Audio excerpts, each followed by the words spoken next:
Համացանցում շարունակում են տարածվել տեսանյութեր, որոնցում ըստ հրապարակումների երևում է, թե ինչպես են մարդիկ հեռանում կամ տարանվում Ղրիմից և Ռուսաստանի մի շարք այլ շրջաններից։ Այս տեղեկությունները հայտնվում են այն ֆոնին, երբ վերջին օրերին Ուկրաինայի հարվածների հետևանքով այս քաղաքներում հայտարարվել է արտակարգ դրություն, գրանցվել են վառելիքի մատակարարման խնդիրներ և սահմանափակումներ։ Ռուսաստանում շարունակում են խստացնել ներքին վառելիքի շուկայի վերահսկողությունը։ Երկրում խորանում են մտահոգությունները ներքին շուկայի բավարար ապահովման և գների կայունության շուրջ, ինչի ֆոնին իշխանությունները դիտարկում են նոր սահմանափակումների կիրառման հնարավորությունները։ Ռուսաստանի նախագահ Վլադիմիր Պուտինը ներքին շուկայի վառելիքային ապահովման հարցերով խորհրդակցության ժամանակ հայտարարեց հետևյալի մասին. Ներքին սպառողների շահերից ելնելով ժամանակավորապես արգելվել է բենզինի և ավիացիոն կերոսինի արտահանումը, քննարկվում է նաև դիզելային վառելիքի արտահանման ամբողջական արգելք սահմանելու անհրաժեշտությունը։ Պուտինի խոսքով իշխանությունները փորձում են կանխել այնպիսի զարգացումները, որոնք կարող են ավելի խորացնել իրավիճակը երկրի վառելիքային շուկայում։ Խորհրդակցության ընթացքում քննարկվել է նաև հնարավոր գերհագեցվածության հարցը և այն ռիսկերը, որոնք կարող են առաջանալ ոչ հավասարակշռված որոշումների հետևանքով։ Հենց դրա համար էլ հավաքվել ենք, կանխելու բոլոր հնարավոր քայլերը։ Մենք մեզ համար լրացուցիչ խնդիրներ ստեղծելու կարիք չունենք։ Եթե որոշումն ընդունվի, ապա Ռուսաստանը կարող է ամբողջությամբ դադարեցնել նաև դիզելային վառելիքի արտահանումը, շարունակելով ներքին շուկայի պաշտպանությանն ուղղված քաղաքականությունը։ Հեղուկ վառելիքի 90%-ը մենք ներկրում ենք Ռուսաստանի Դաշնությունից, մասնապես բենզինը, դիզելը, նաև հեղուկ գազը։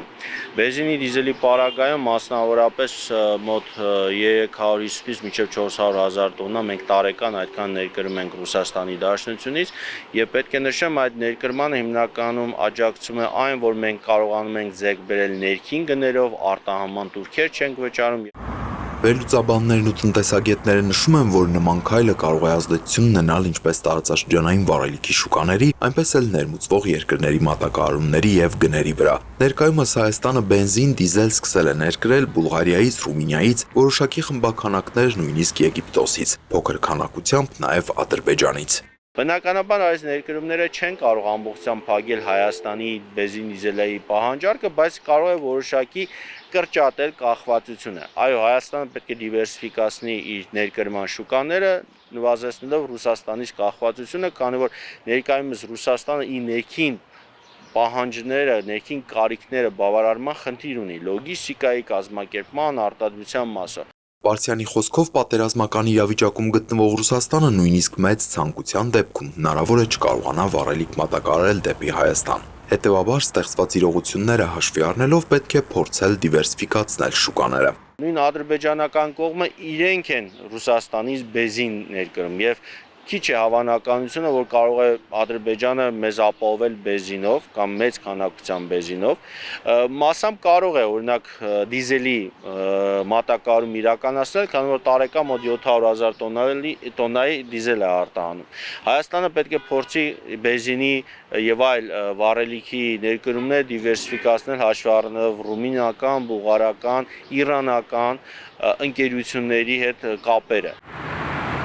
Այս պահին ներքին պահանջարկի բավարարման մասով լուրջ խնդիրներ կան նաև Իրանում, այսինքն Հայաստանը Պարսյանի գնահատմամբ ցավոք մեծ ընտրության հնարավորություն չունի։ Նրա կարծիքով այս բարդագույն պայմաններում պետք է արագ որոշումներ կայացնել, նաև բենզինի, դիզելի որոշակի պաուզներ կուտակել, որ եթե մատակարարումները կրճատվեն, դադարեն, մենք չունենանք ներքին շուկայում դեֆիցիտ։ Վերջին շրջանում կարողացել ենք որոշակի դիվերսիֆիկացում անենք, բայց դա բավարար չէ։ Մենք պետք է դիտարկենք հատկապես իրանական ընկերությունների հետ ակտիվ համագործակցությունը,